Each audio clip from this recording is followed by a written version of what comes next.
നമസ്കാരം പ്രിയ പ്രേക്ഷകർക്ക് പേജിലോട്ടിലേക്ക് സ്വാഗതം. പാകിസ്ഥാൻ പ്രതിരോധ മന്ത്രി ഖ്വാജ ആസിഫ് വലിയ ആരോപണങ്ങളുമായി മുന്നോട്ട് വന്നിരിക്കുകയാണ്. മാരകമായ ക്വറ്റ ആക്രമണം പാകിസ്ഥാനെതിരെയുള്ള ഇന്ത്യയുടെ പ്രോക്സി യുദ്ധത്തിന്റെ ഭാഗമാണെന്ന് ആരോപിക്കുകയും ചെയ്തു. ഇത്തരം ആക്രമണങ്ങളിൽ അഫ്ഗാൻ മണ്ണ് ഉപയോഗിക്കുന്നത് പാകിസ്ഥാനെതിരെയുള്ള ആക്രമണത്തിന് തുല്യമാണെന്ന് അദ്ദേഹം കൂട്ടിച്ചേർത്തു. ക്വറ്റയിൽ ബലൂച്ച് ലിബറേഷൻ ആർമി വിഘടനവാദി സംഘം ശനിയാഴ്ച നടത്തിയ ആക്രമണത്തിൽ 30ഓളം പേർ കൊല്ലപ്പെടുകയും 60ലധികം പേർക്ക് പരിക്കേൽക്കുകയും ചെയ്തിരുന്നു.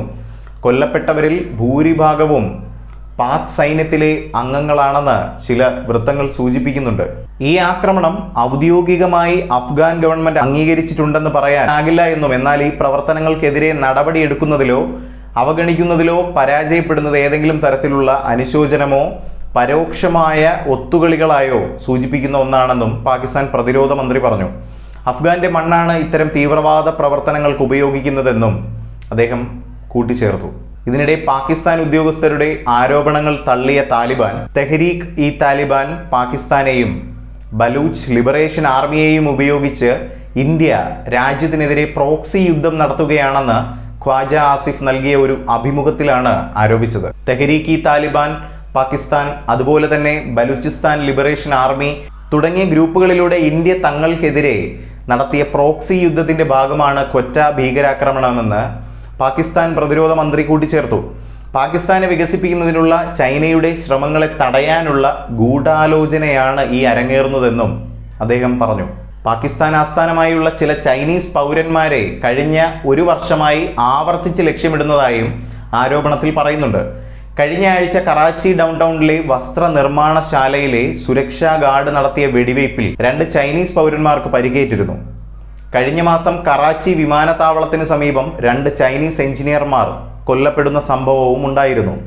ഈ വർഷം മാർച്ചിൽ ഖൈബർ പഖ്തൂൺഖ്വയിലെ 5 ചൈനീസ് തൊഴിലാളികളും കൊല്ലപ്പെട്ടിരുന്നു.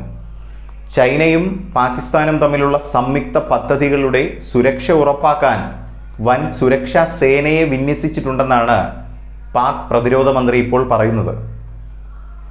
പാകിസ്ഥാന്റെ തന്ത്രപ്രധാന സഖ്യകക്ഷികളിൽ ഒന്നാണ് ചൈന. സമീപ വർഷങ്ങളിൽ പാകിസ്ഥാനിൽ ഏറ്റവും കൂടുതൽ നിക്ഷേപം നടത്തിയിട്ടുള്ളതും ചൈനയാണ്. എന്നിരുന്നാലും ചൈനയുടെ നിർമ്മാണ പദ്ധതികൾ ആവർത്തിച്ച് തീവ്രവാദ ഗ്രൂപ്പുകളുടെ, പ്രധാനമായും ബലൂച്ച് വിഘടനവാദികളുടെ ആക്രമണത്തിന് ഇരയായിട്ടുണ്ടെന്നാണ് പറയപ്പെടുന്നത്.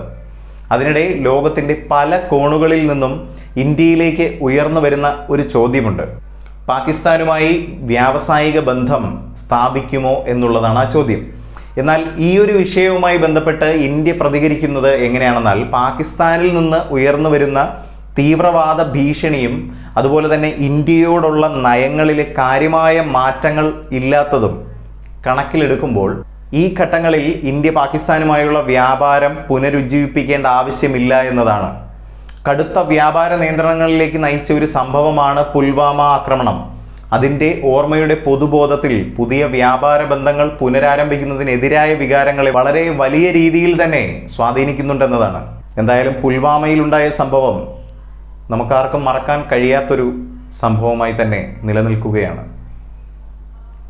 അതുകൊണ്ട് തന്നെ നയങ്ങൾ കടുപ്പിച്ച് മുന്നോട്ട് പോവുകയാണ് ഇന്ത്യ. ഈ ഒരു വിഷയവുമായി ബന്ധപ്പെട്ട് ഇന്ത്യയുടെ തീരുമാനത്തിൽ ഒരു മാറ്റവും ഇല്ല എന്ന് തന്നെ നമുക്ക് മനസ്സിലാക്കാം. എന്തായാലും ഈ ഒരു വിഷയവുമായി ബന്ധപ്പെട്ട് പ്രിയ പ്രേക്ഷകരുടെ അഭിപ്രായങ്ങൾ രേഖപ്പെടുത്താം താഴെ കമന്റിലൂടെ.